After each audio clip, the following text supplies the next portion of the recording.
You'll see him addressing the Indian CEOs. India has 3 chambers of commerce, CII, FICCI and ASSOCHAM. He would be addressing all 3 of them together. Now, this particular evening will include many CEOs and chairmen of big companies of India, of course, from Tata's to the Godrej's, also the Reliance company, and across the spectrum and sectors, you'll see many people being present there. As far as business and trade is concerned, really those 8 agreements that were signed on the first day of his visit, which happened in New Delhi, saw 3 of them being in the sphere of trade and investment. There are working groups that are being formed to increase investment from India's side. There's expectation on the fact that Indian businessmen would like to have a larger presence in China, especially in information technology and pharmaceuticals industry. The fact that Premier Li Keqiang has visited Tata Consultancy Services, which is India's largest software exporter, is very symbolic in nature, and many Indian software giants believe this could be one of the ways the door could open for them to expand their businesses in China. Second on top, of course, is investment. China wants to invest more in India in its infrastructure projects. India is looking at increasing its infrastructure in the next 3 years. So that is something that has been welcomed by the Indian Prime Minister. He's looking at investment coming from China into India in the infrastructure project, especially the railways project. India is looking at building a high-speed railway network in which China would like to invest, and both have decided that it is a possibility and they will be discussing it further. And of course, the other highlight being that both the countries have decided that there could be a settlement to the border issue.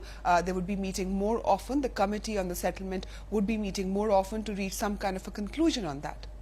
And Shweta, we understand that the trade volume between China and India reached over $70 billion. And of course, it seems that the leaders of the 2 countries are expecting even more. So after Premier Li Keqiang's visit, in what areas do you think that cooperation in terms of trade and investment will open up?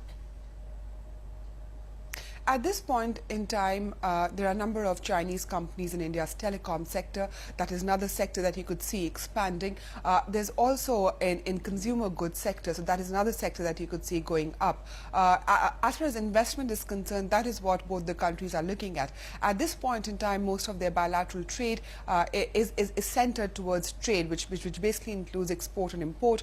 The balance of trade is in favor of China, and India wants to come at some sort of a parity as far as that is concerned, which the Chinese Premier had mentioned that there would be a roadmap which would be made to reach some sort of a balance on that front as well. But other than that, leaving trade aside, they both are looking at increasing investment in each other's country to have long-term projects in each other's country. At this point in time, we have many Chinese companies here in India who work on various projects, including roads, highways. A few of them are also involved in Delhi Metro, building tunnels and building certain part of the Delhi Metro, which is still partially under construction. So they want more investment to come into India's infrastructure sector. So in the next few years, you could possibly see investment from China in Indian companies, especially in the infrastructure, going up.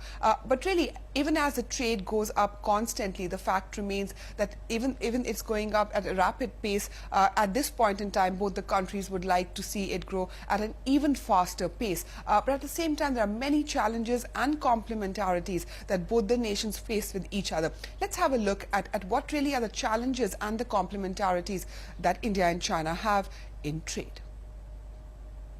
China and India are looking at increasing their bilateral trade to $100 billion by 2015. But both the nations believe the potential is way more. Premier Li Keqiang's visit to India with an eye on increasing trade has given the hopes of increased trade a further impetus. I think both India and China are 2 economies where there is a fair amount of space for catch-up, as they call it. So to that extent, I think both in trade and as a destination for investment, India would be a very suitable and appropriate partner for China.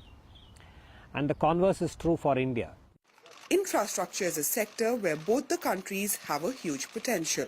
Shanghai-based SUCG Infrastructure has been part of India's infrastructure building. After starting its business in India in the year 2006, today it has contracts amounting to $1 billion.